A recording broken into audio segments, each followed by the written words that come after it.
Hi, ako si Eunice, isang live-in caregiver dito sa bansang Singapore. Sasamahan niyo ako mag-grocery para sa aking 15 days stock. So, ayan, kanina hindi ko na nabidyohan yan kasi medyo nawala sa isip ko. So, ayan, bumili ako ng paa ng manok. Sa favorite ko yan.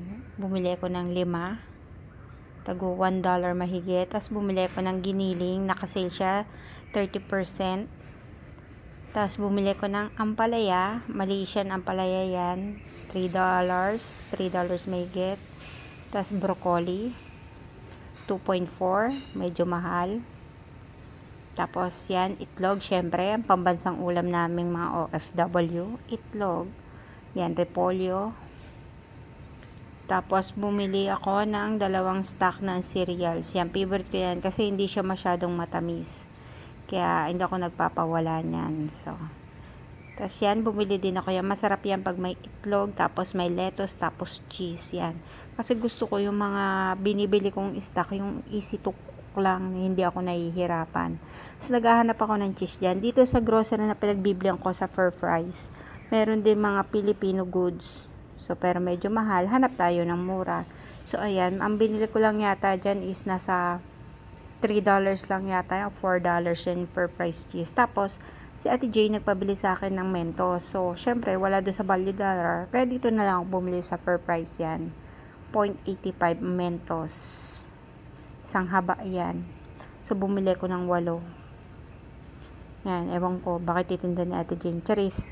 Tapos, ayan yung mga frozen food nila. Yung isang buong manok dyan is 3.75. Tapos, bibili din ako minsan dyan ng dumplings, chicken nuggets, tas ayan, rice. Hindi ako nagra-rice kasi medyo tinatamad din ako magluto kasi matagal, medyo hassle. Tas ayan, bibili din ako ng shampoo. Kailangan ko ng stock. Minsan kasi nag-i-stock ako kasi hindi naman ako laging lumalabas.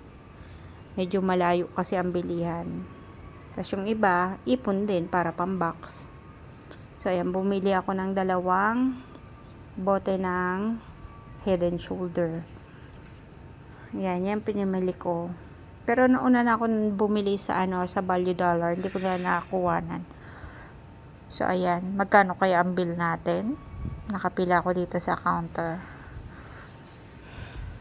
Nag-aantay ng aking turn.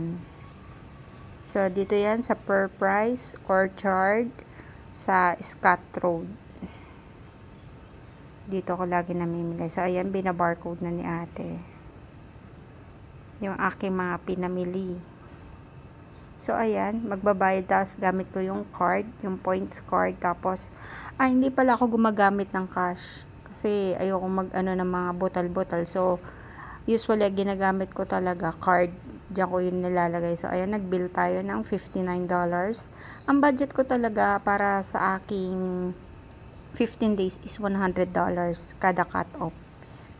So, ayan, $59 ang binil ko sa aking pinag-grocery. So, syempre, kailangan din natin tipirin ang sarili natin. Kailangan healthy tayo habang nagtatrabaho tayo. Kasi mahirap magkasakit pag nasa abroad tayo. Kaya, kailangan alagaan din natin sarili natin. So, ayan yung mga ibang bag ng mga kasamahan nating Pilipino. So, ayan. Lord, thank you for the blessing. Yan, bumili na ako sa value dollar. Di ko na nakuwanan. So, dito pala ako namimili. Ayan, sa FairPrice. Sa bring your own bag dyan. Mga kabayan natin na patuloy lumalaban sa buhay at lumalaban ng patas. Kaya, laban lang. So, yun lang. Always be thankful for everything that you have. Bye!